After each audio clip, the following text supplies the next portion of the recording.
बिहार में दाखिल खारिज आवेदन करने का जो प्रक्रिया है इसमें काफ़ी सारा चेंजिंग किया गया है। जैसा कि आप लोग जानते हैं कि ज़मीन रजिस्ट्री करवाने के बाद आपको दाखिल खारिज करवाना होता है। दाखिल खारिज करवाने के लिए सबसे पहले आपको ऑनलाइन के माध्यम से आवेदन करना होता है। लेकिन अब यदि आप दाखिल खारिज के लिए ऑनलाइन आवेदन करना चाहते हैं तो आपको सबसे पहले समझना होगा, क्योंकि इसमें आवेदन करने का जो प्रक्रिया है इसमें काफ़ी सारा बदलाव कर दिया गया है। तो आज की इस वीडियो में हम आपको दाखिल खारिज ऑनलाइन आवेदन करने की जो प्रक्रिया है वो पूरी जानकारी हम नए तरीके से बताने वाले हैं। तो वीडियो को मिस न करें और वीडियो को पूरा देखें ताकि सभी जानकारी आपको अच्छे से समझ में आ जाए, जिससे दाखिल खारिज आवेदन करते समय आपको किसी भी परेशानी का सामना न करना पड़े। दाखिल खारिज के लिए ऑनलाइन आवेदन करने हेतु सबसे पहले आपको बिहार भूमि के ऑफिशियल वेबसाइट पे आना है। इसके लिए आपको कोई भी ब्राउजर ओपन कर लेना है और यहाँ पर आपको बिहार भूमि लिख करके सर्च कर देना है। सर्च करने के बाद सबसे पहले ही आपको एक लिंक देखने को मिल जाता है लैंड रिकॉर्ड बिहार गवर्नमेंट का, तो आपको इस वाला ऑप्शन पे क्लिक कर देना है। इसके बाद बिहार भूमि का जो ऑफिशियल वेबसाइट है वो हमारे सामने इस प्रकार ओपन होकर के देखने को मिल जाता है। अब यहीं पर आपको एक ऑप्शन देखने को मिल जाता है ऑनलाइन दाखिल खारिज आवेदन करने का, तो आपको इस वाले ऑप्शन पे क्लिक कर देना है। इसके बाद आपके सामने एक नया पेज ओपन होकर के देखने को मिल जाता है। अब यहाँ पर सबसे पहले आपको लॉगिन करने के लिए बोला जाता है, तो आपको मोबाइल नंबर फिल करके कैप्चा फिल करके आपको साइन इन कर लेना है। और यदि आप पहली बार इस वेबसाइट पे आए हैं तो यहीं पर आपको एक ऑप्शन देखने को मिल जाता है रजिस्ट्रेशन का, तो आपको इस वाले ऑप्शन पे क्लिक कर देना है। अब यहाँ पर रजिस्ट्रेशन करने के लिए आपका बेसिक डिटेल मांगा जाता है, आपका नाम, आपका मोबाइल नंबर, आपका एड्रेस मांगा जाता है।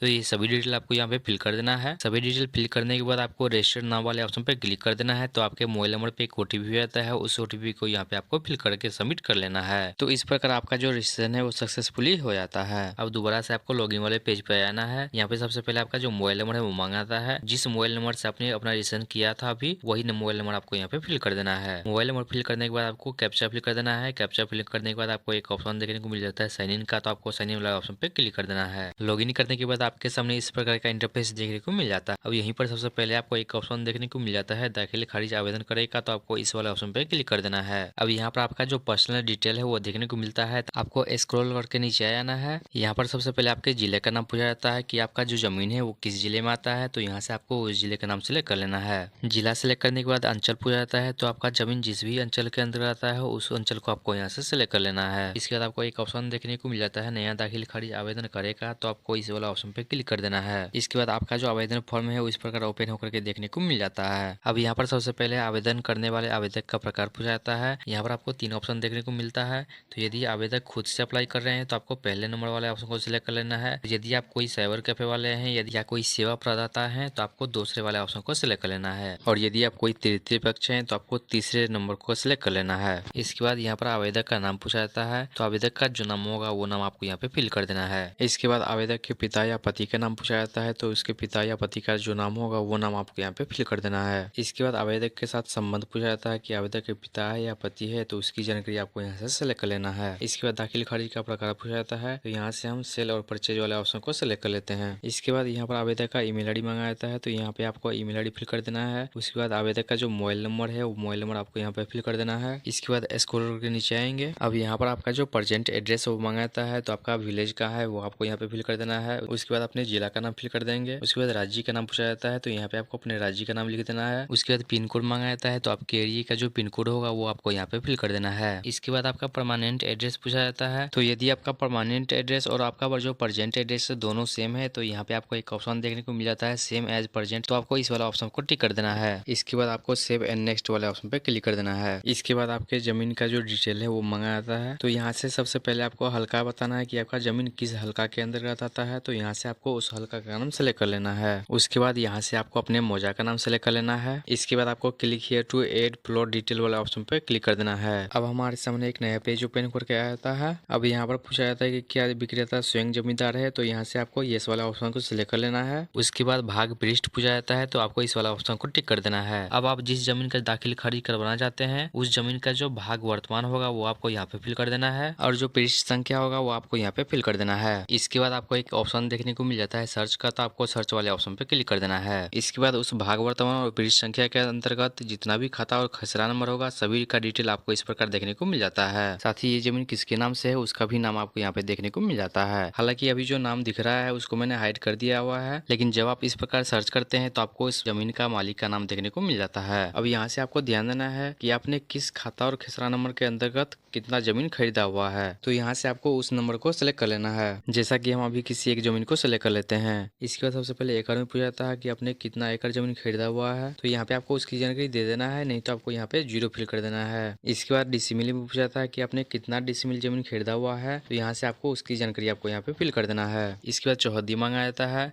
तो उस जमीन के उत्तर में जिस भी व्यक्ति के जमीन होगा उस व्यक्ति के नाम आपको यहाँ पे फिल कर देना है। उसके बाद दक्षिण में जिस भी व्यक्ति का जमीन होगा उसका नाम आपको यहाँ पे फिल कर देना है। उसके बाद पूरब में जिस व्यक्ति का जमीन है उस व्यक्ति का नाम आप फिल कर देंगे। इसी प्रकार आपको पश्चिम में जिस व्यक्ति का जमीन है उस व्यक्ति का नाम आपको यहाँ पे फिल कर देना है। इसी प्रकार सभी डिटेल को फिल करने के बाद आपको नीचे आ जाना है और यहाँ पे आपको एक ऑप्शन देखने को मिल जाता है येस का, तो आपको येस वाले ऑप्शन पे क्लिक कर देना है। इसके बाद यहाँ पे आपको एक ऑप्शन देखने को मिल जाएगा सेव एंड नेक्स्ट का, तो आपको इस वाला ऑप्शन पे क्लिक कर देना है। उसके बाद यहाँ से आपको ओके वाले बटन पे क्लिक कर देना है। इसके बाद एक ऑप्शन देखने को मिल जाता है क्लोज का, तो आपको क्लोज वाले ऑप्शन पे क्लिक कर देना है। तो इस प्रकार आपके जमीन का जो डिटेल है वो सभी डिटेल फिलअप हो जाता है। अब आपको एक ऑप्शन देखने को मिल जाता है घोषणा पत्र का, तो आपको इस वाला ऑप्शन को टिक कर देना है। उसके बाद आपको एक ऑप्शन देखने को मिल जाता है सेव एंड नेक्स्ट का, तो आपको इस वाला ऑप्शन पे क्लिक कर देना है। इसके बाद जो क्रेता है जो जमीन खरीदे हुए हैं उसका डिटेल मांगा जाता है, तो यहाँ पर सबसे पहले खरीदार का जो नाम है वो पूछा जाता है, तो यहाँ पे आपको खरीदार का नाम फिल कर देना है। उसके बाद गार्जियन का नाम पूछा जाता है, तो खरीदार का जो पति होगा या पिता होगा उसका नाम आपको यहाँ पे फिल कर देना है। उसका संबंध पूछा जाता है कि खरीदार का गार्जियन के साथ क्या संबंध है, पिता है या पुत्री है या पति है, तो इसकी जानकारी आपको यहाँ से दे देना है। इसके बाद जाति पूछा जाता है खरीदार किस जाति से आते हैं,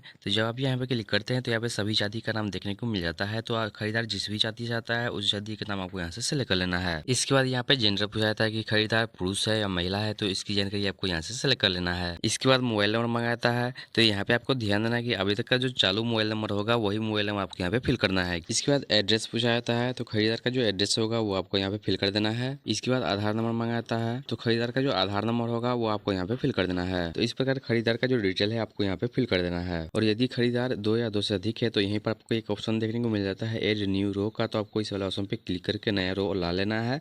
और सेम इसी प्रकार दूसरे खरीदार का जो डिटेल है वो आपको इस प्रकार फिल कर देना है। डिटेल फिल करने के बाद नीचे में एक ऑप्शन देखने को मिल जाता है सेव एंड नेक्स्ट का, तो आपको इस वाला ऑप्शन पे क्लिक कर देना है। इसका जो विक्रेता है जिसने भी जमीन को बेचा है उसका डिटेल मांगा जाता है, तो सबसे पहले उसका नाम पूछा जाता है, तो यहाँ पे विक्रेता का जो नाम होगा वो फिल कर देना है। उसके बाद गार्जियन का नाम पूछा जाता है, तो यहाँ से आपको गार्जियन का नाम फिल कर देना है। उसके बाद संबंध पूछा जाता है कि आवेदक और गार्जियन का क्या संबंध है, तो यहाँ से आपको उस संबंध को सिलेक्ट कर लेना है। उसके बाद जाति पूछा जाता है कि जो विक्रेता है वो किस जाति से आते हैं, तो यहाँ से आपको उस जाति को सिलेक्ट कर लेना है। इसके बाद जेंडर पूछा जाता है कि जो विक्रेता है वो पुरुष है या महिला है, तो इसकी जानकारी आपको यहाँ से सिलेक्ट कर लेना है। इसके बाद मोबाइल नंबर मांगा जाता है, तो यहाँ पे आपको विक्रेता का जो मोबाइल नंबर होगा वो फिल कर देना है। इसके बाद विक्रेता का एड्रेस मांगा जाता है, तो यहाँ पे विक्रेता का एड्रेस फिल कर देना है। इसके बाद आधार नंबर मांगा जाता है, तो यदि आपके पास विक्रेता का आधार नंबर है तो आपको यहाँ पे दे देना है, नहीं तो इसको आपको खाली छोड़ देना है। और यदि विक्रेता 2 या 2 से अधिक है तो यहाँ पर आपको एक ऑप्शन देखने को मिल जाता है एड न्यू रो का, तो आपको इस वाला ऑप्शन पे क्लिक कर देना है। और इसी प्रकार सभी विक्रेता का जो डिटेल है वो आपको फिल कर देना है। उसके बाद एक ऑप्शन देखने को मिल जाता है सेव एंड नेक्स्ट का, तो आपको इस वाला ऑप्शन पे क्लिक कर देना है। अब यहाँ पर आपके केवाला का जो डिटेल है वो मांगा जाता है। यहाँ पर सबसे पहले आपके केवाला का जो डीड नंबर होगा वो आपको यहाँ पे फिल कर देना है। उसके बाद डॉक्यूमेंट डेट मांगा जाता है, तो यहाँ पे आपको बताना है कि आपका जो जमीन का रजिस्ट्री है वो किस डेट में हुआ है, तो यहाँ से आपको उस डेट को सिलेक्ट कर लेना है। इसके बाद यहाँ पर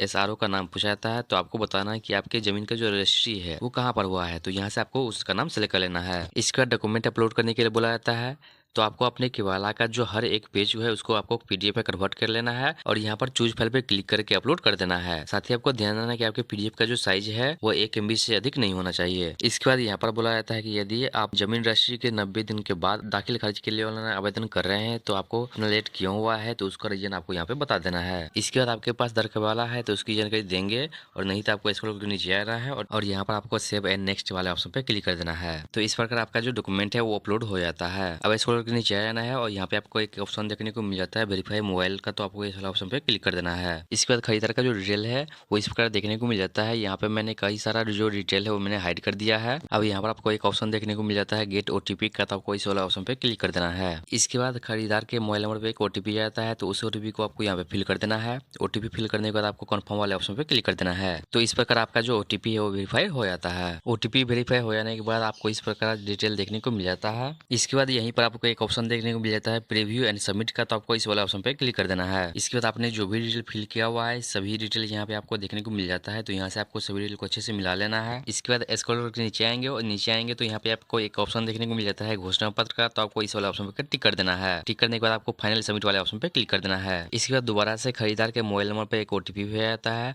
उस ओटीपी को आपको यहाँ पे फिल कर देना है। उसके बाद कंफर्म एंड फाइनल सबमिट वाले ऑप्शन पे क्लिक कर देना है। इसके बाद आपका जो आवेदन है वो इस प्रकार सबमिट हो जाता है और यहाँ पर आपको एक रेफरेंस नंबर देखने को मिल जाता है, तो आपको ओके वाले बटन पे क्लिक कर देना है। इसके बाद आपके सामने इस प्रकार आपका जो डिटेल है वो देखने को मिल जाता है। अब यहाँ पर आपको ध्यान देना कि पहले की तरह कोई भी रिसीविंग नहीं प्राप्त होता है, तो आपको क्या करना है Ctrl+P दबा करके आपको इसी पेज को प्रिंट आउट निकाल के रख लेना है। तो दोस्तों इस प्रकार आप दाखिल खारिज के लिए ऑनलाइन आवेदन कर सकते हैं। वीडियो अगर आपको पसंद आया तो वीडियो को लाइक करें, साथ ही चैनल को भी सब्सक्राइब जरूर कर लें ताकि इस प्रकार की अपडेट आपको सबसे पहले मिलती रहे।